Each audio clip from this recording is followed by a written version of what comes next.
suis Vincent Bignon, donc je suis économiste chercheur à la Banque de France.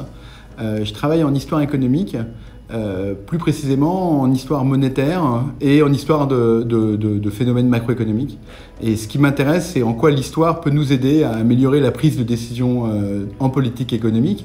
Et donc pour cela, je fais différentes recherches qui soient qualitatives, c'est-à-dire essayer de comprendre comment les gens ont pris des décisions, ou bien quantitative, c'est-à-dire quel est l'impact de chocs comme une guerre, une maladie sur l'économie, et qu'est-ce que la politique économique peut faire pour contrer les impacts négatifs de cette guerre ou cette maladie.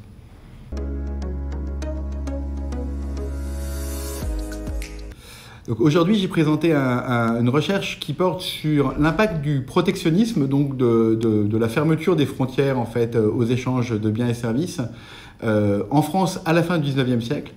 À l'époque, le problème économique principal est que les gens s'appauvrissent, croient s'appauvrir à cause du fait qu'il y a du blé qui soit importé des autres pays.